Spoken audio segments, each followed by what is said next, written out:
Now, Vaishali or Vajji state monarchy wished to increase their power and empire by occupying the surrounding territories.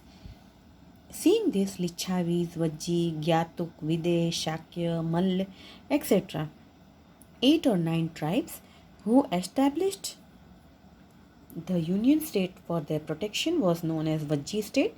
Vaishali, the capital of Lichavis, was the main center of union state, and thus it was known as Republic of Vaishali. The state administration of the republic was governed by the Sabha, because of which it was called a republic. In republic, all the powers of house rested in the hands of the members. All the members sat in Sabha, and all affairs were passed in the house by vote or unanimity. The place where meeting was held was called sanctum. Okay, now we are going to talk about Vajji state.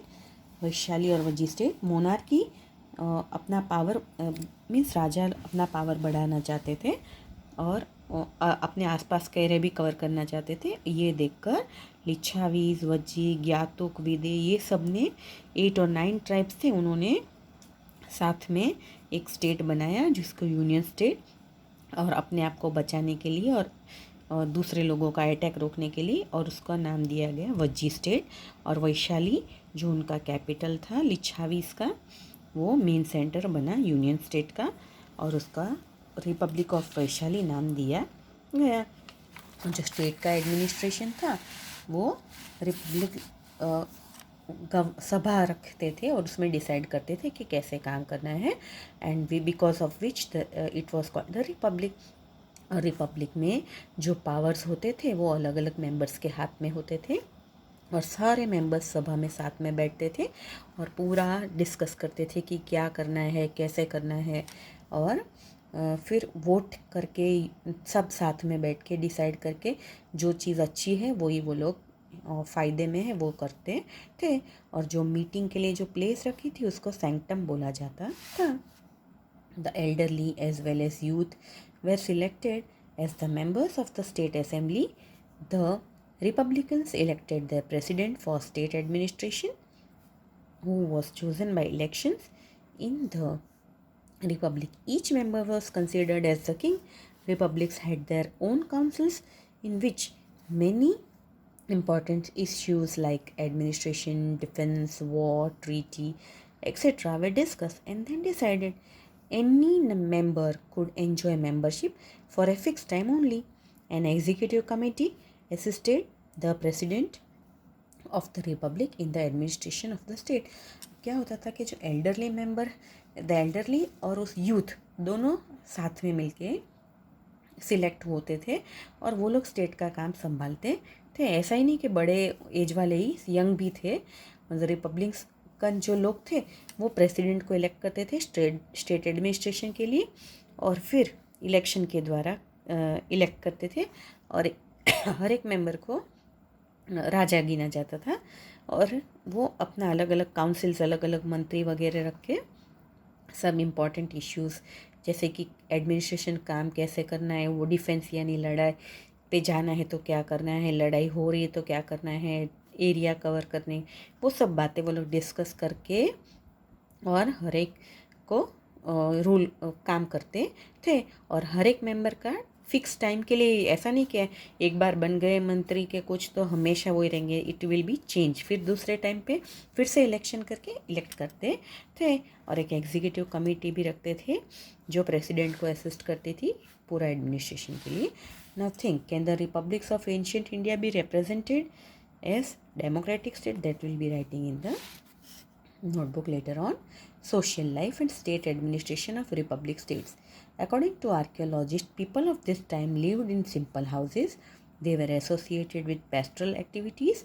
At this time, crops like wheat, rice, barley, sugarcane, sesame, mustard, cereals were grown. People might have been using clay vessels, especially because archaeologists have found some of these vessels, some of the pottery found at this time, and drawings on them. These utensils are painted in grey colour. Now see archaeologist ने find out किया कि उस ज़माने में लोग simple घर में रहते थे और उनका मेन पेस्ट्रल एक्टिविटीज़ यानी जो एनिमल्स को रखना, खेत के काम वगैरह में बहुत ध्यान रखते थे, एनिमल्स का ध्यान रखना वगैरह। और that time they use to grow crops like गेहूँ, rice, barley, sugar cane, til, mustard, ऐसा सब उगाते थे। और उस ज़माने में लोग अलग टाइप के वेसल्स यूज़ करते थे और स्पेशली उन पे ऐसे देखो यहाँ you can see this normally grey colour का होता था और उस पर सब वर्क किया जाता था। At this time ruler of every state did every possible thing for the defence of his state. For this reason strong and high forts were built around the state capital. Plenty of stones and bricks were used in it. Some of the kings used to build large, tall and magnificent walls around their kingdom to showcase their power and prosperity. The brick wall from Prayagraj dates back to around 2500 years ago. So, we can say that forts with high walls might have been constructed at that time. Now, we can say उस time पे राजा क्या करते थे कि अपने state को बचाने के लिए पूरी कोशिश करते थे। इसलिए वो क्या करते थे, अपने फोर्ट के आजू बाजू ऐसी ऊंची ऊंची दीवार बना देते थे। और जो दीवार होती थी वो बहुत सारे पत्थर और ब्रिक्स से बनाते थे और पूरा अंदर अपना स्टेट कवर कर लेते थे। और कोई कोई राजा तो इतनी अच्छी मैग्निफिशेंट दीवार बनवाते थे कि इससे पता चलता है कि उसका पावर और प्रॉस्पेरिटी क्या है। और ऐसी ब्रिक वॉल प्रयागराज में है जो आज से 2500 साल पहले बनाई गई थी। और उस टाइम पे वॉल्स भी बहुत अलग तरह से बनाई जाती थी जिससे पूरे स्टेट को प्रोटेक्शन मिल सके। Now you can see brick wall of fort Prayagraj at Allahabad. See पूरी ईंट से बनाई गई दीवार, ये ऊपर चढ़ के जाना पॉसिबल ही नहीं है। ना all the mahajanapada of this time needed a large army and strong fort for their defense. People were taxed to meet this need, and farmers used to give sixth part of their yield to the treasury. The artisans used to work for the state for one day in a month. Cattle rearers gave cattle as a part of tax, and the merchants used to pay tax on sale of goods.